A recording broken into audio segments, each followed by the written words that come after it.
DegloireSpace signing in. Let's talk about judging. Making judgments about random people. People you see on the internet, people you've never really met, people you hear about, people you know. We love to judge, don't we? And you know, it's funny. You don't even get paid for judging. You're not a paid judge. But you gotta judge, don't you? Nobody pays you for that. You don't even do your job properly. And you get paid for that. But judging, you don't even need to get paid, and we do it all the time. Let me tell you something about judgment. Whatsoever you judge, you're invested in that thing. You wanna know what you're really, really invested in? It's what you judge. Whether you're negatively judging or whether you're positively judging something.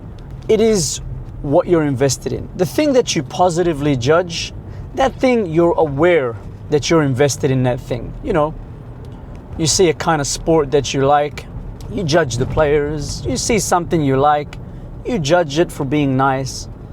But there's the other part, the negative judgment. That one you think that you're not invested in. You think that that is just something random. It's something that upsets you, that annoys you. And the reason it annoys you and upsets you is because you're invested in it. Think about it. If you didn't care, you wouldn't even give it the time of day. You sit there, for example, let's just say you're scrolling and you see a picture of a woman dressed scantily, not so according to your standards, and you dish out a judgment. You know, you'll be labeling her words that I'd rather not use right now, but you label her. She's the kind of woman that people pay for. That kind of word, you know what I'm saying. You see it as the objective truth. You are not judging her at all.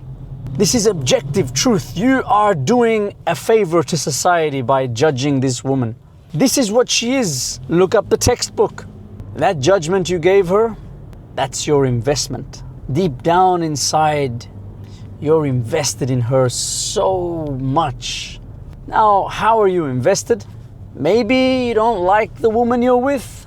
Maybe you've been warned about this so many times all your life. And I assure you, your judgment didn't come out of thin air. It wasn't like you came up with a scientific notation and, you know, scientific investigation and you went and did deep research on the matter. It wasn't any of those. You were just programmed at home or part of your culture, tradition, and religion. You were programmed that that is what that is. And anything that is prohibited becomes a secret love of yours. So you sit there, you think you're being objective, and this judgment, everybody ought to have the same judgment. Reality, you're just deeply invested. You wish you had some of that. You wish you could do that. Because let me tell you, let's take YouTube for example. You see two videos, one that says deep philosophy of the mind, know yourself, and the other one has a picture of a woman in a bikini by the beach and somebody going, what happens next? Statistics are telling us which of those two videos is gonna be more popular. And that's why people say, hey, that's clickbait. I clicked on that. I should have seen a bikini woman, but I saw nothing. You're just clickbaiting me. You made me click. Well, that's because you had a judgment towards that. You were gonna see something that you deem risque, that you deem wrong. Whereas the other one, philosophy of the mind, who cares about that? Mind, I don't even have one. I don't need one. So what we're trying to get to here is, whenever you're judging, it means you're deeply invested in this thing. This thing matters a lot to you. And that's important to point out, because if you don't identify it, you're gonna keep getting drawn into something and you don't know why. You think that you're standing up against something, you're protecting society. This is what's something that upsets me even more. When you see these people, they go to lengths. The length is, they'll see, for example, a rape case, and then they have the nerve to drop in a line like, oh, if she was not dressed like that, nothing would have happened to her. She shouldn't have been out at that time. And it's not like they're saying it because they care. They're saying it because they're judging. Some of them, I have heard this, where they said, serves her right. As brutal as that sounds, I heard that.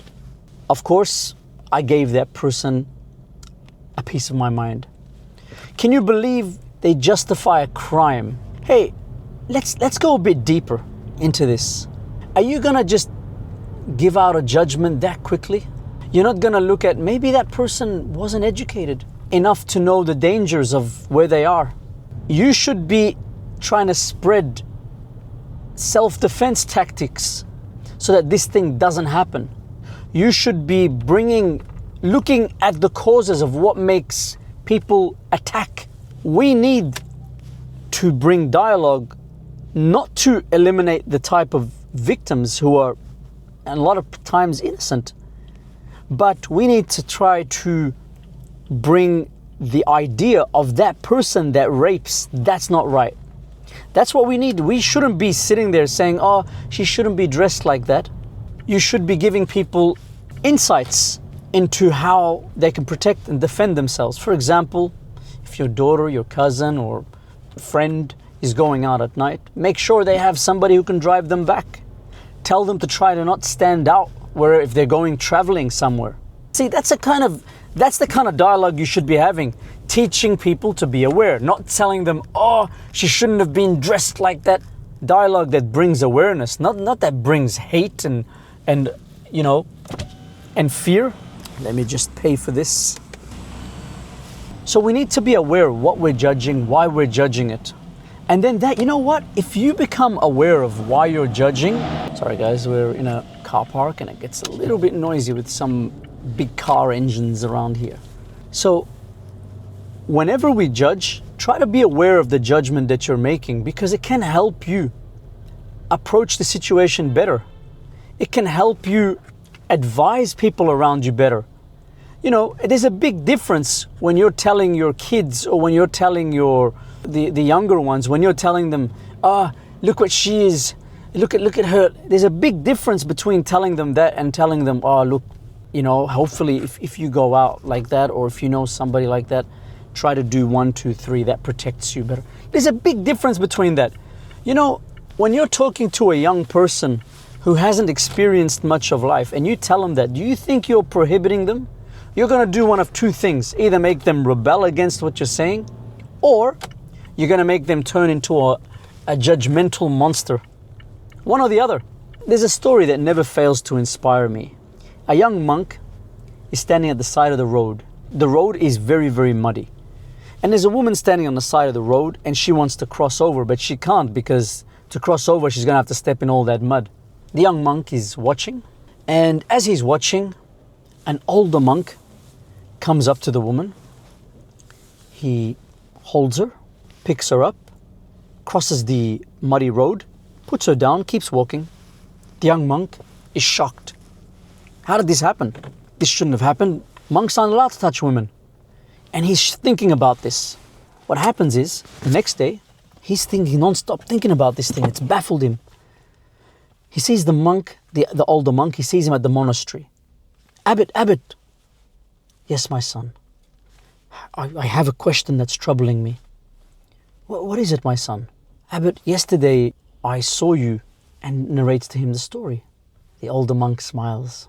He says, my son, I might have held her to cross the road, but you're still holding her in here.